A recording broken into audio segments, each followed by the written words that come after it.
Hello, everybody. Welcome to the Eric Frazier Show. My name is Eric Frazier. It's a beautiful day in Southern California, a great day to talk about faith, family, and finance. And that's what we always do here on Eric Frazier Show. Today, actually, we're going to be focused on leadership. And leadership is required in both faith, family, and finance. And more particularly, we need leadership in this country. We need leadership.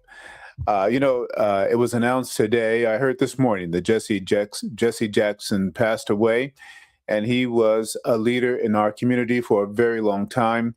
I'm going to write a blog and an article about Jesse Jackson for my blog on the Powers Now and also for our various magazines. And I want to encourage you to check it out. And I want to give him his just due. So we're not going to dive deeply into Jesse Jackson, other than say, thank you, Jesse, for your life and for the contributions that you have made to this country. So today, I want to talk about the intellectual weight of freedom. And, excuse me,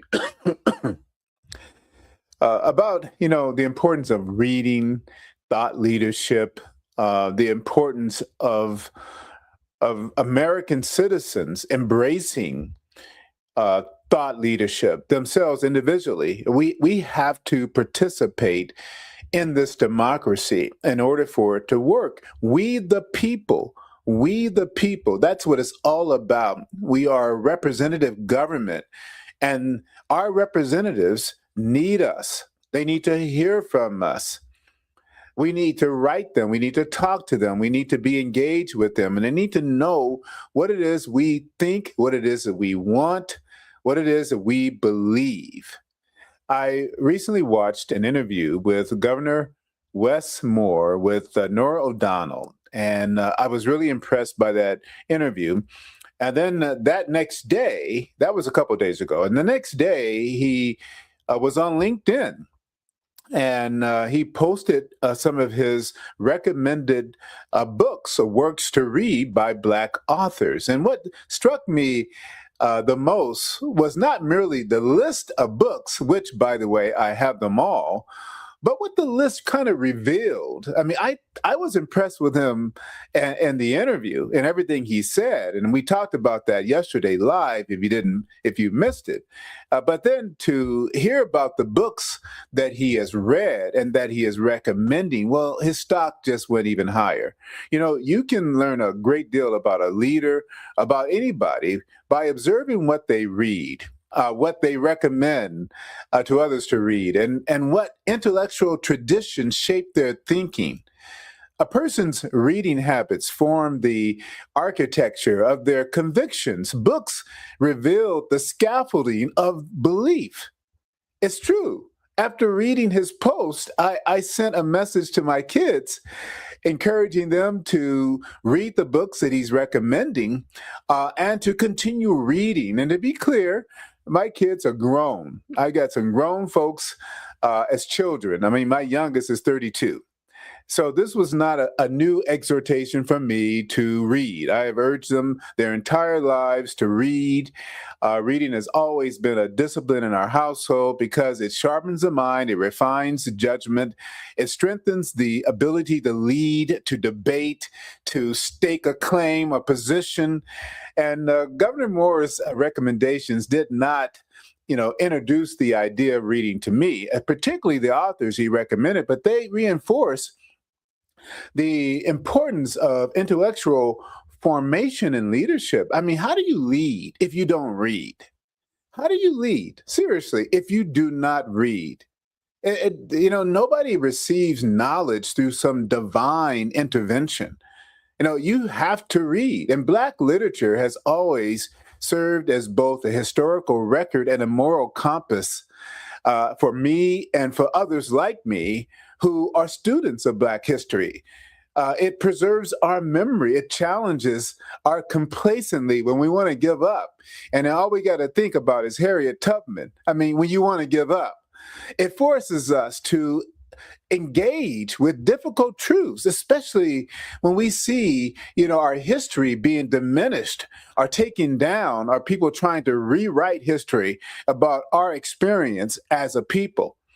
But when a leader publicly affirms that tradition, his tradition within his community, it communicates something important about who he is and how he sees himself, his own struggle, his own responsibility as a leader, as a governor, and as a member of the African American community.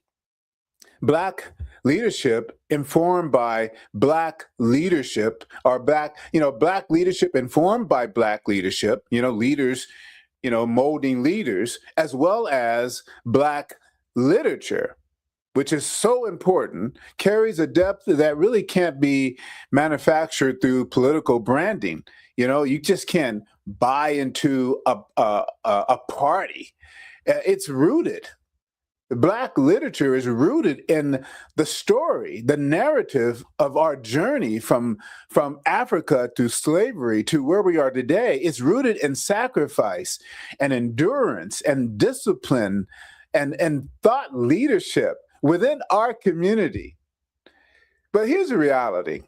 True leadership in America cannot be confined to race or ethnicity or religious identity. Black intellectual tradition strengthened Black leaders. But American leadership must ultimately rise above the categories of race. Real leadership in this nation is forged through diversity, and diversity of thought, backgrounds, belief systems, economic experiences, immigration histories, and of course, political philosophies. That diversity is not an obstacle to our unity. It's not stopping us to be unified. In fact, it is the foundation of this incredible constitutional experiment called America.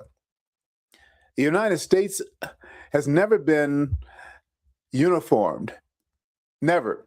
It has always been pluralism that has supported us, that has been the foundation of who we are as a nation. Our freedoms are sustained by the coexistence of disagreement. Without disintegration, destroying ourselves, we can argue fiercely, sometimes imperfectly, but we remain one nation because our constitutional structure protects dissent.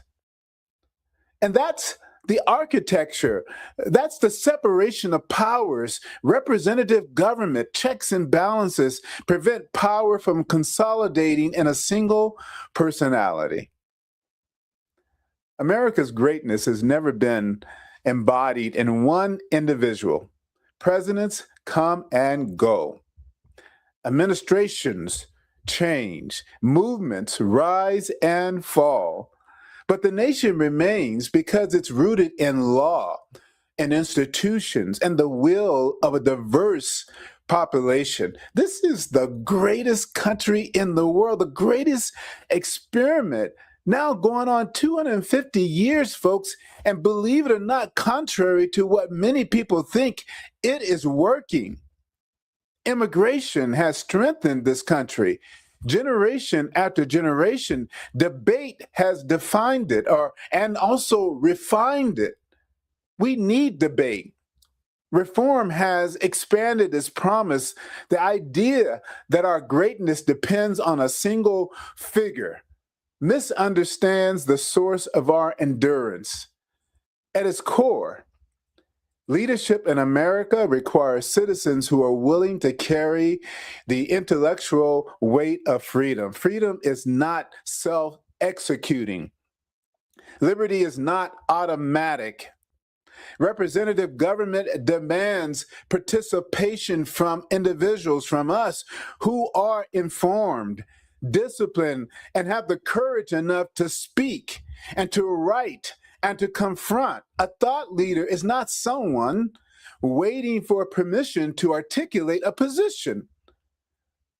A thought leader is someone who is prepared to express their convictions on life, on family, on business, on economics, on politics and faith, and to defend those confidential, those convictions, if you will, with clarity and reason.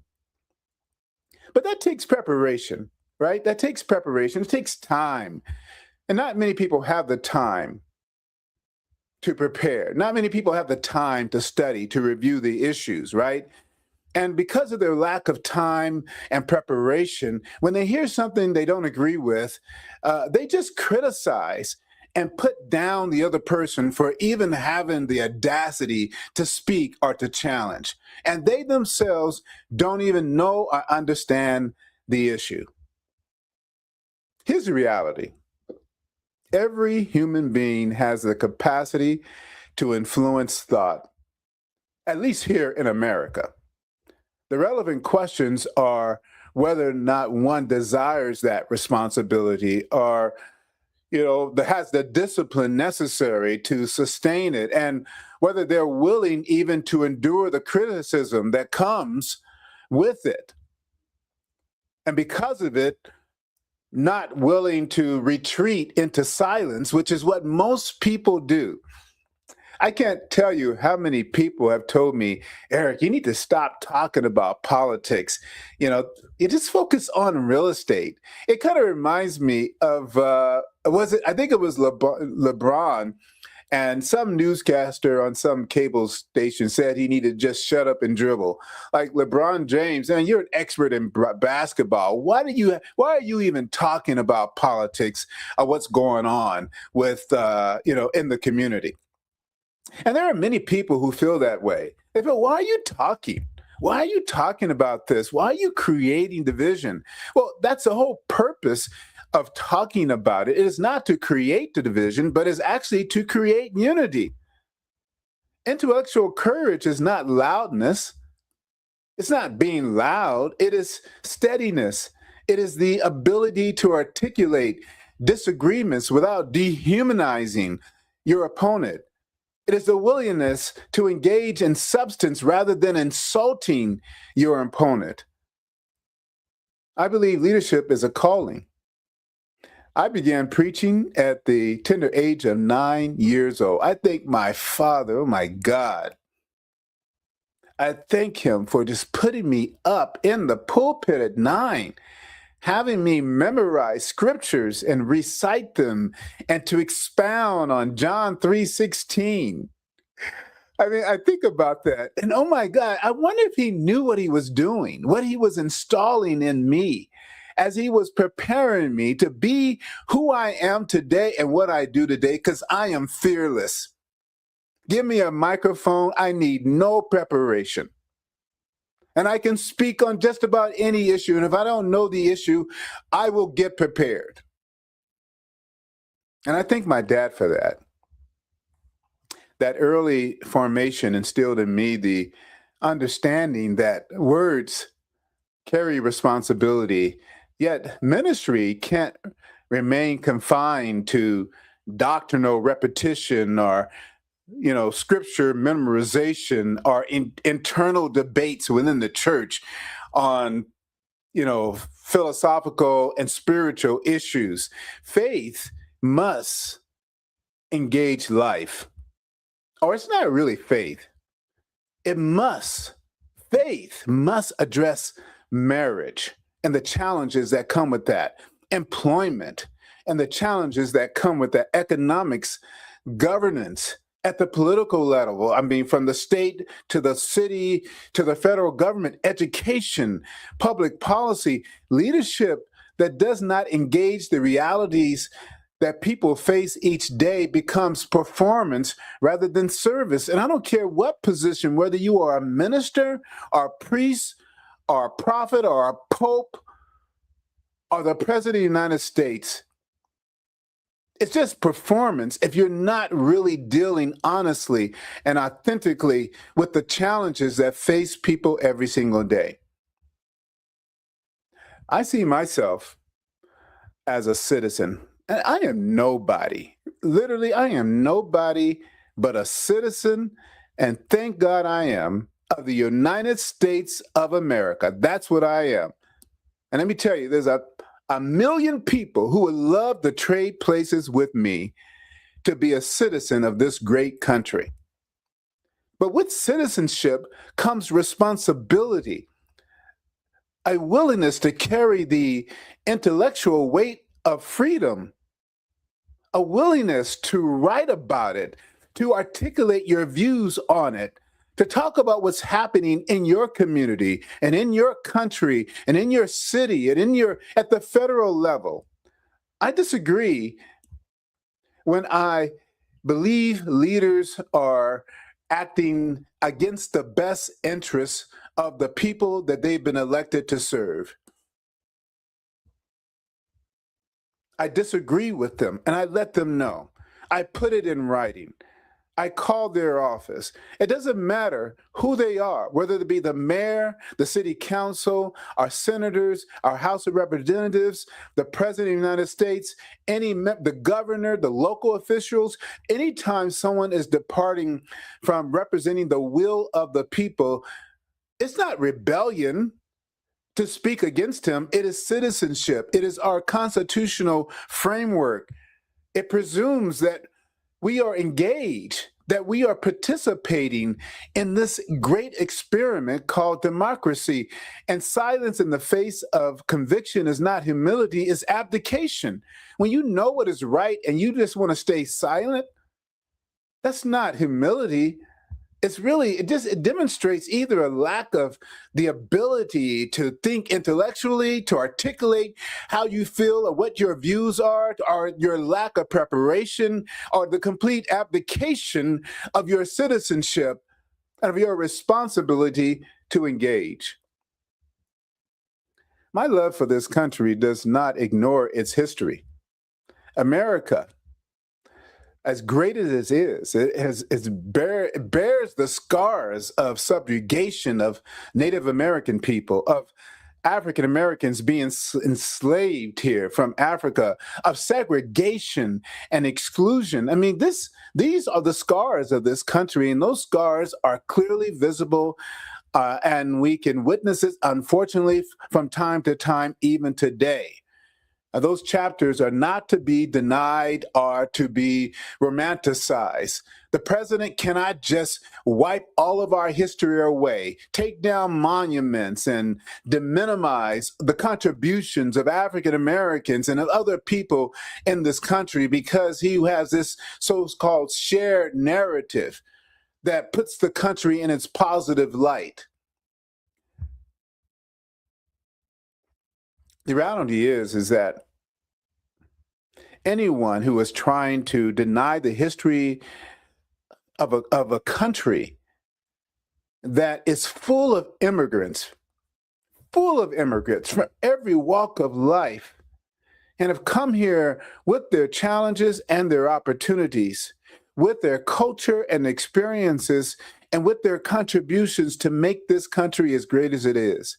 To have someone to try to deny their history in this country, it is just plain wrong. And we ought to be writing about it, speaking about it.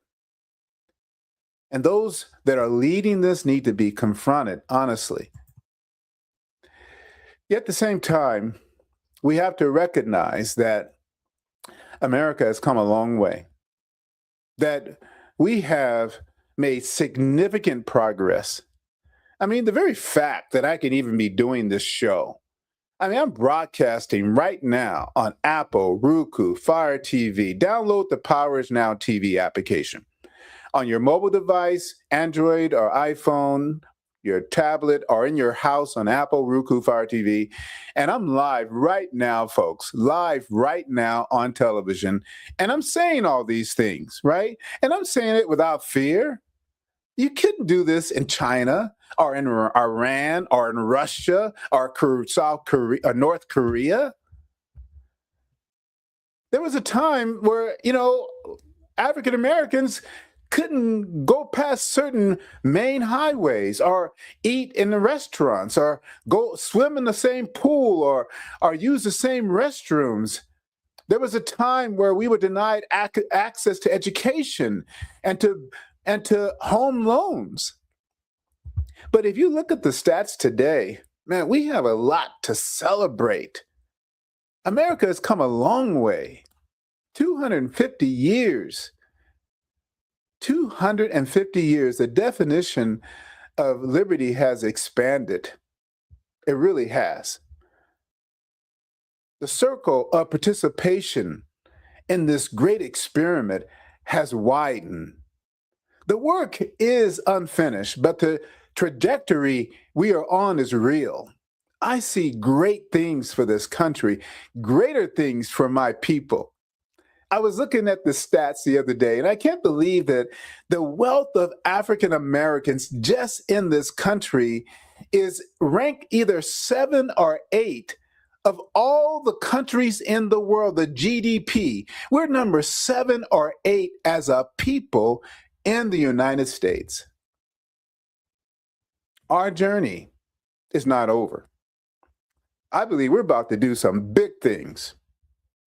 And I don't think that we've seen the last president of the United States even being in the White House that's African American. The journey is not over.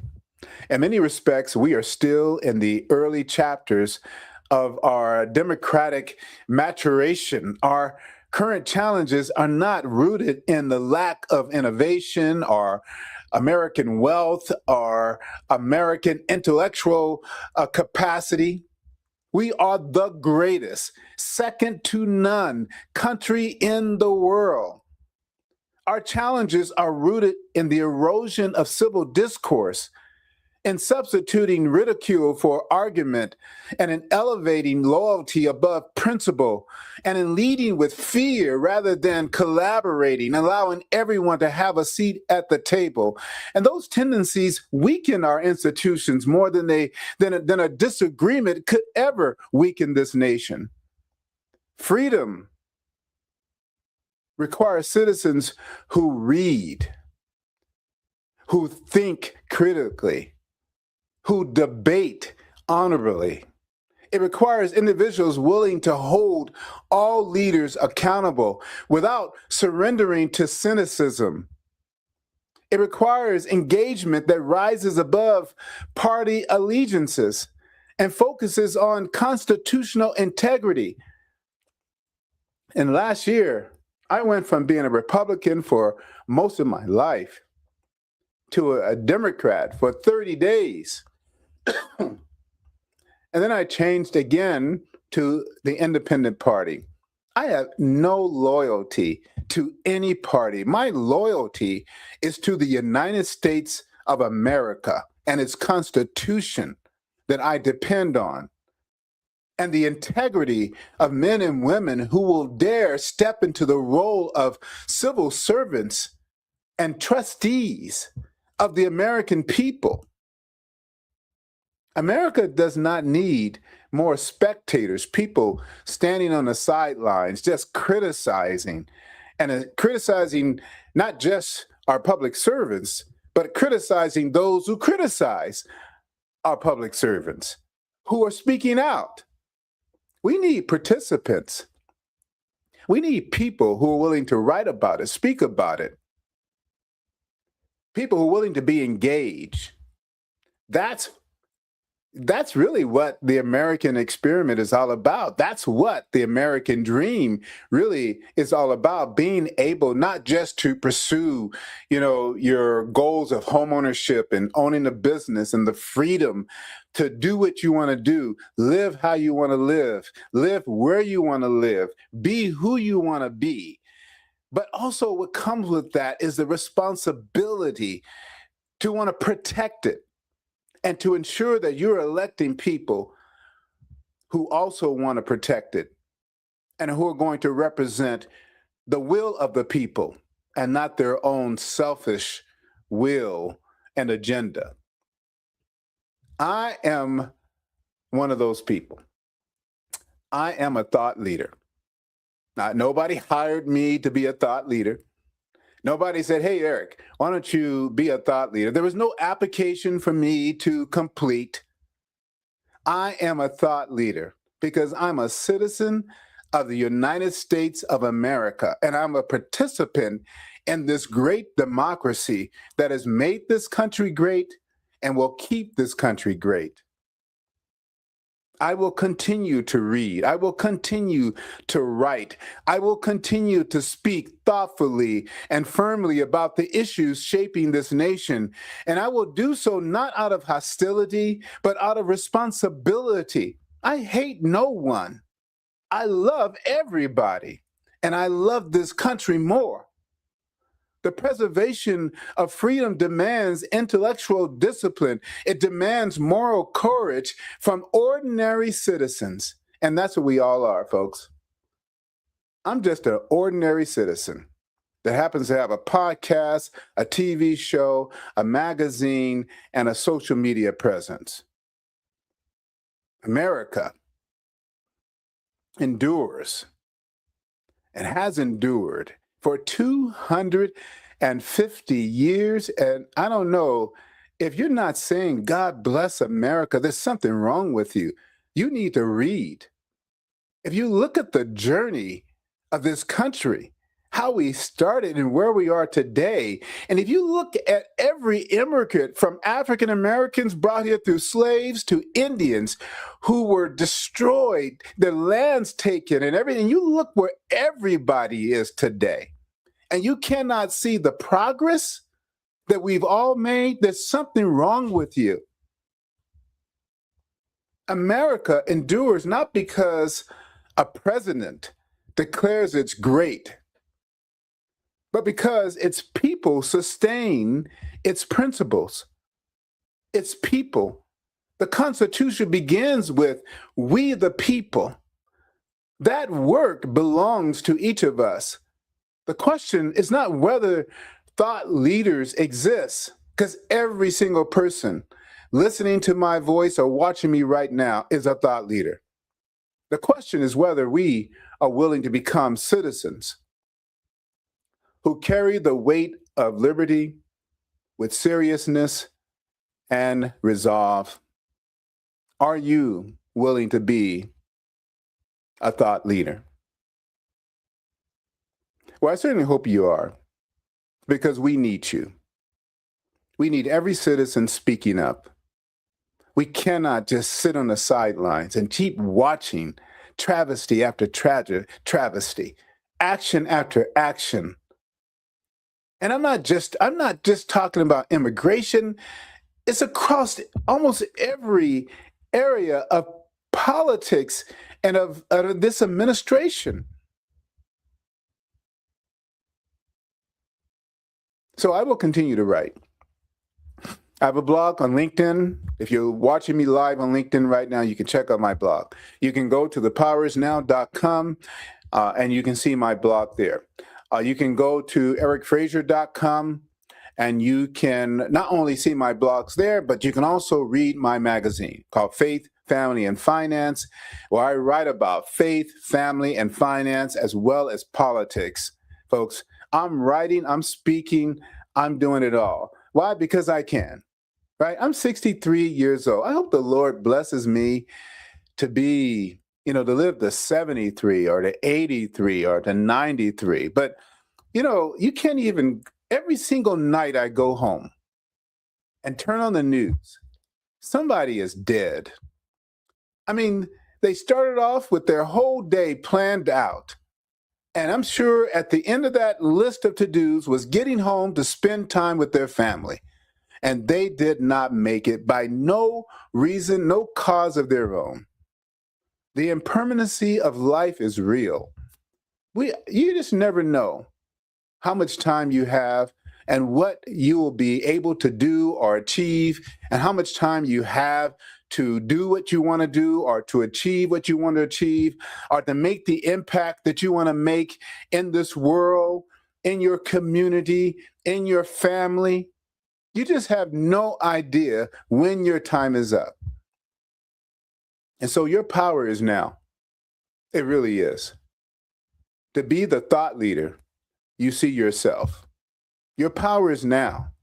To have the impact on your family, on your children, on your grandchildren, to have the impact on your community, to have the impact on the world that you think you can have. Because Tomorrow never comes. All we have is right now. And I certainly hope that anyone watching or listening right now might be encouraged and inspired to do something. It takes nothing to have a social media presence. Facebook, LinkedIn, Twitter, all these platforms, they do not charge a penny for anyone to get on there and to speak their truth. And yet, all you see on these platforms are people sharing a bunch of silliness. And I realize there's always a time to have fun, but come on now. Do you see and hear and read what's going on in the world? Are you awake? Talk about being woke. I don't mean woke in the Republican conservative sense. I mean literally awake. Are your eyes open? Are you listening to what our president is saying, to what our congressmen and women are saying and doing? That is the problem, that we are not waking up. And people are not making the investment in time to participate in this great democracy. And God forbid, so the lack of participation and engagement result in the end of what we all hold so dear and true now, this precious democracy. It has to be defended. It is not automatic. And it's going to be up to us. Thank you for listening to me. For those of you who are listening live, and for those who, may catch the recording, I want to encourage you to connect with me. Become a member of The Power Is Now, or the member of ericfrazier.com. It's a membership website. It's, $60 for the year, $5 a month, $10 a month, if you want to pay monthly, and to support the work that we're doing here. We're educating people about buying homes and eliminating debt and improving their credit. We're providing great content to empower people because knowledge is power. I'm a writer. If you go to thepowerisnow.com or to ericfrazier.com, you'll see I've published recently in the last 12 months, 6 books, a total of 9 books I think I've published in total, all addressing important issues relative to homeownership and debt management and credit management. I'm always trying to create content that empowers people with information, tools, and resources. And folks, if it's not in a book, it's in a blog. Check it out and support the work that is happening at The Power Is Now, because we're serious about it. I am as serious as a heart attack about what I do and the contributions that I want to make in this world before the Lord calls me home. We're going to take a commercial break. And when we come back, I want to talk about an opportunity that we are extending to real estate professionals to be thought leaders in their own community as it relates to news regarding real estate. What's happening in your local market. So stay tuned. All right, we'll be right back right after this commercial break.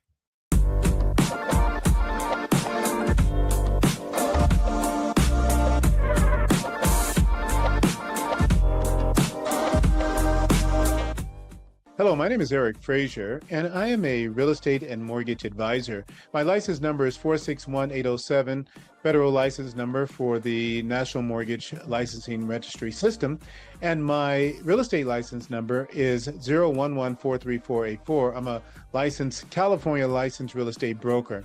What I love about what I do is helping people.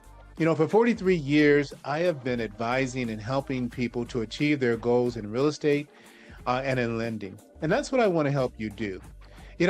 When I started, I was 19 years old, got married at 19, and I wished to God I had known someone like me that was just willing to talk to me and to help me and to advise me, not just to sell me. And so that's what I do today. I am an advisor. I don't work on commission. I advise. People pay me for their time, and it's affordable. If you're looking for advice or direction, if you want someone just to help you put together the budget, a savings plan, determine what the right program is, buy a house, find a house, I can help you do all of that. as your advisor. Consider working with me. You can reach me at it'stimetomeet.com. Just go to it'stimetomeet.com, and there you'll find my online calendar. Schedule a time we can talk about how we can work together as your advisor in real estate. I am your trusted advisor in business and in wealth.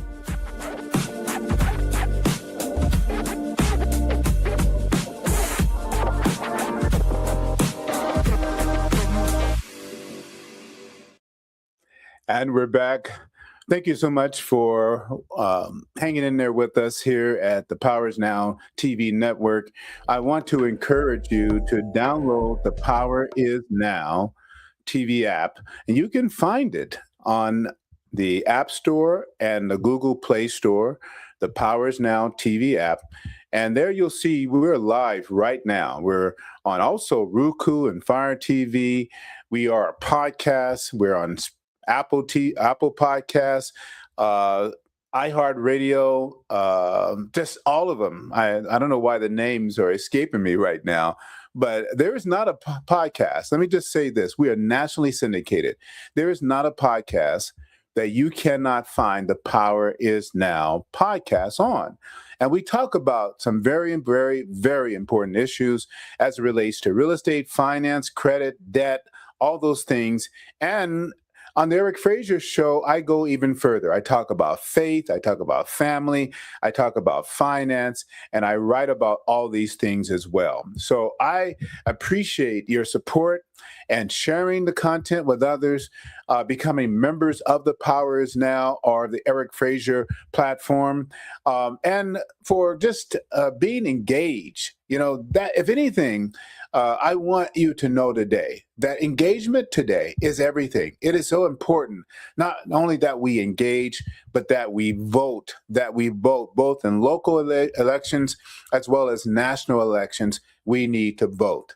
Now, I'm a real estate broker. I've been a real estate broker for about 28 years and a real estate agent for well over 35 years and a mortgage banker for over 43 years. So, you know, in fact, my degree is in business and management, and my MBA has an emphasis in finance. I am not a media guy. I do not have a degree in political science. Political science. I'm just a student. I am a lifelong learner. I love to read. I love to study issues I don't understand, and I love to be engaged. When, you know, Facebook first came on the scene, and actually when internet just came on the scene and websites, I adopted it immediately. I've been on this platform for 16 years straight, and it's been the best decision I've ever made in my life. I have hundreds of thousands of people who are listening and watching across the country, especially through our streaming platform. And I appreciate their time, and I take it seriously, which is why we invest in preparation to provide great information that people can actually use in their daily lives. As a real estate professional, I believe in homeownership. I practice it for myself. I'm a homeowner. All my kids are homeowners. It's very important because it establishes families. It gives you a means to stabilize your family, to build wealth over time if you're able to hold on to it. And it's becoming more and more difficult for people to get into homes. It really is. It's very challenging because interest rates are in the mid 6s and 7%, and hopefully we'll see them come down. But unfortunately, if interest rates were to drop to like 4 or 5%, the demand for housing would raise the prices even higher than they are now, completely diminishing any impact a lower interest rate would have. And so the opportunity to buy, folks, is now. It is absolutely, literally right now, as high as the interest rates are, it does not matter. If you're going to get in, folks, it's never tomorrow. It's always right now. Now, the challenge, though, is that do you know where to buy? Do you know where the great neighborhoods are? Do you know what's happening in markets throughout the country? That's the problem, folks. We don't know. Where do you go to find out what's happening in Texas? You have to know somebody. You have to know a realtor in Texas, and they may not have the time of day to really break down to you what's going on in Texas and where to buy. Where do you find out what's going on in New York or in Idaho or Maryland or California, even if you live outside of the country and you want to come to California? Where can you buy? What's affordable? What's going on? Unfortunately, to get this kind of information, you can rely on sound bites from the news, your local network news. When something happens that's big in the news, you might get a sound bite, a 2 or 3 minute. They might even invite a realtor to come on network news to confirm what they said already, and it's a 5 minute, segment. There's no real information online unless you want to learn how to flip a house, how to, improve an old house, how to buy a multi-million dollar mansion, or how to buy, your second home in Mexico or in a foreign country. There's plenty of shows on HDTV that do that. And of course, network television has these Selling LA and Selling Sunset and Selling Chicago and all these glamorous shows where the women on the show are beautiful and they're talking about other women and they're talking about selling multi-million dollar houses, riding around in $150,000 Mercedes, and it's not real. I mean, they're not really speaking to the average American, the average Joe. I mean, do you realize that the majority of people, at least in our community, in the African American, the majority of us are renters. Are renters. It is unfortunate, but that is the reality. We are a class of renters, and the rate of homeownership continues to fall. Now, I say that just speaking statistically, right? 50%, our rate of homeownership is around 45%. It's less than 50%. About 45% of African Americans own their home. So the majority of African Americans are renters. At the same time now, don't get me wrong, at the same time, think about it. I mean, you're talking about a group of people born out of slavery who not even 100 years from Jim Crow and every imaginable wall put up to block us from homeownership, from credit and everything. And here we are as a people, as a community, almost 50% of us own homes. On one hand, I'm very proud of that we are able to persevere and to continue to improve and to make homeownership a priority. And on the other side, I see there is work for us to do. But where do you get the information? Like, for example, someone living in Los Angeles right now, if you're making $100,000 a year, you can't buy anything in LA. You need to make probably $150,000 to $200,000 a year to comfortably afford a home. If you're out here in Riverside County, the average price in Riverside is in the $700,000 to $800,000. You need to be around $150,000 a year. And people are just not making that kind of money, right? They're making enough money to rent and to have a decent life, but they don't have the kind of income that they need to buy where they really want to live, where they really are close to home. And that's a problem. And so what we're doing to solve this problem, which is an information issue, is we've launched the Power Is Now Real Estate News. I'm so excited about it. We are a TV network, folks. Again, download us. You can watch us on Apple, Roku, Fire TV, any streaming platforms. We're broadcasting right now live on our website and at thepowerisnow.com. We are a TV network. And our goal is to have real estate news correspondents in every city of the country. Every city, literally every city, folks. We're going to have a real estate news correspondent. So let me show you what I'm talking about. If you can see here on the screen, let's see if it loads up here. It should be loading up here shortly. Real estate news correspondent. Let's see here.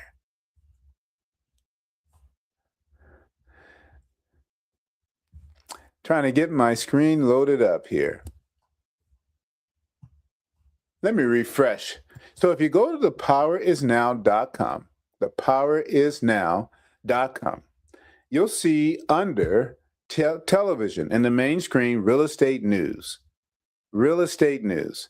And so for some reason, it is not popping up on the screen. So I'm going to, let's see, give it one more chance here. Add it back to the stage. Okay, looks like it's not happening. Technology, right? So I'm just going to tell you where to go. Pull up another tab. If you're watching on your computer, go to thepowerisnow.com and you'll see the menu bar. And on the menu bar, you'll see television, and you're going to go to real estate news. And there you'll see a map. And on that map, folks, you'll see all 50 states, and some of the states are in blue. We have agents already doing the news. If you download our TV app, the first line, you'll see the Powers Now Real Estate News. And there you'll see all the agents that have joined our newscast, our news media program, to share the news about what's going on in their local area. And I tell you, this is nothing like you see on television. In fact, I want to share it. And so let me see if I can get okay, there it is. There it is. Let me add it back to the stage. And let's see here. All right, here it is. So you can see the states. And here in California, we have Brandy Nelson. Brandy Nelson. And I'm really excited about Brandy. She is a established real estate broker in the city of Palm Springs, California. She does a fabulous job there. And she is our news correspondent for Palm Springs, California. And not only does she sell residential real estate, but she also sells commercial real estate. And so I'm going to add her back to the stage here. Let's see here if we can bring her in. Stop sharing, and then we're going to re-add. Share the screen. All right, there it is. Okay, so I'm going to play this news segment that she did. In fact, I'm going to start off with the one she did with Palm Springs. This is a Palm Springs update. It's not very long. I want you to see how this works. I want you to see how it works and what you're able to do. And by the way, Brandy was fully supported in this, fully supported. She didn't have to do anything but just show up. We wrote it. She delivered it. So check it out. When it comes to real estate, few markets move with the rhythm of Palm Springs and Palm Desert, what we call the Coachella Valley. Prices, inventory, and buyer demand shift quickly, especially in a destination market shaped by luxury buyers, seasonal residents, and new construction trends. This and more right here on the Power is Now Real Estate News.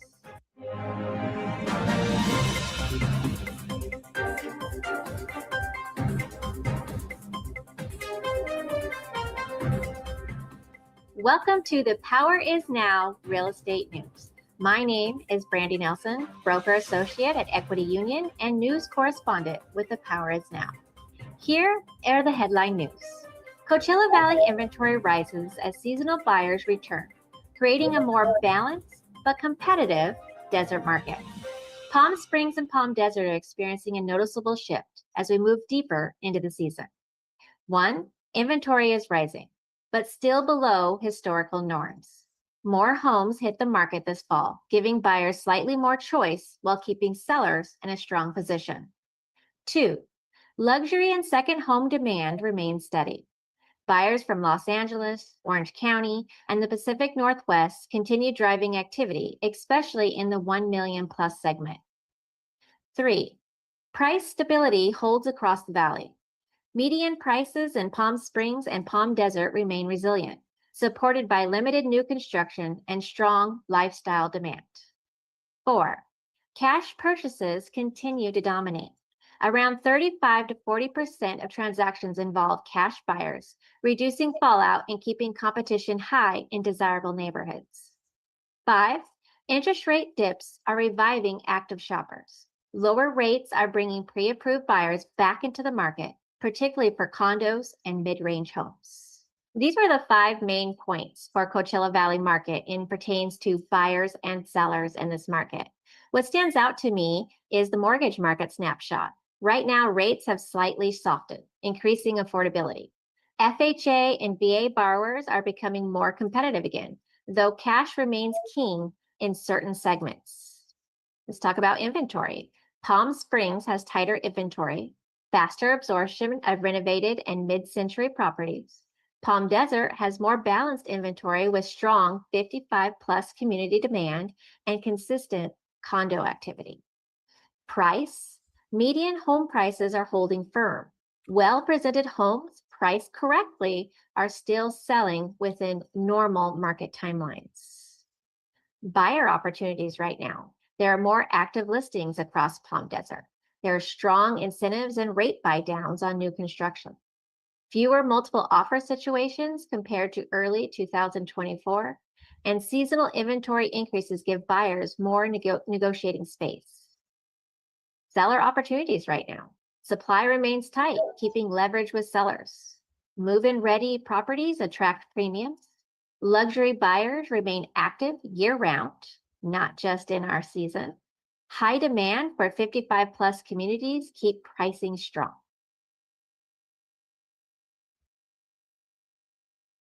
As a listing agent in this area, now is the time for opportunity. Now is the time to look at your property to get that property listed.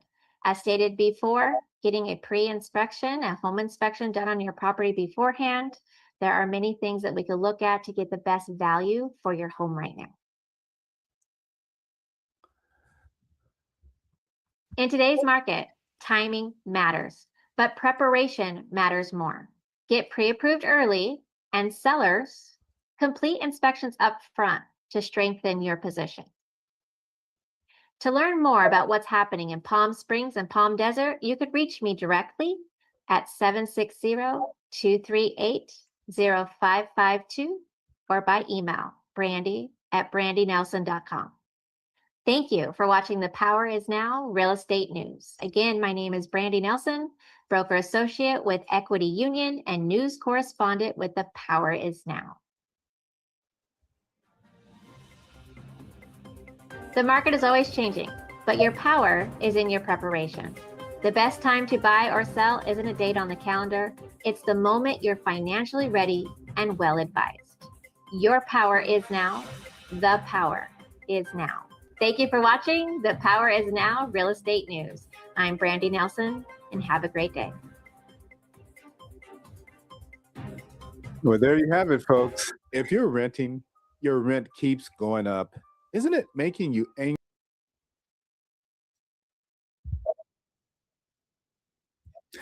So that's a commercial that plays right after that news segment. This is an example, and we have other news segments that Brandy has done, one on commercial real estate and one also on REO. She's an REO broker, in fact, the executive director of REObroker.com.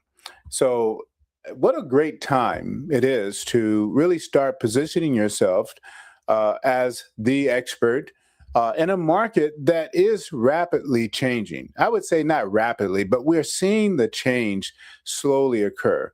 Rates will come down, which will increase demand. How much they'll come down? Well, I can tell you this, nobody knows, but I do know that any relief in interest rates will drive more demand, and that's going to drive prices even higher. I want to encourage you to go to thepowerisnow.com and under television, go to the submenu of real estate news, and you'll see the full presentation that explains how the program works, what's involved, the cost associated with being a part of it. It's crazy affordable. There's a video embedded in the PowerPoint presentation of me explaining the program in detail. Now, we need agents literally in every single state. We need thousands of agents. And let me tell you what's going to happen. Once we fill all those spots, we will literally break the internet. The consumer will have the ability to go to one place and get real news about what's going on in local markets and be able to identify that agent and call them if they need help or assistance or want more information.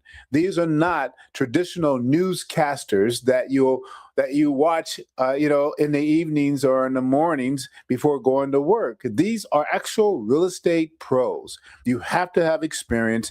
You have to be licensed. We prefer brokers, but we will work with experienced agents, and we provide you all the support. You say you already know what's going on in the market, but do you have the time to write out the outline and the commentary? Do you have the time to, do the research, to put it all together, to get the numbers together? Of course not. You're a real estate professional, a full-time real estate professional. And so we provide that kind of heavy lifting for you. In addition to that, we are coming out with something brand spanking new that is going to change the game completely. I'm not going to say anything about it now, but I will be making that announcement in about 30 days.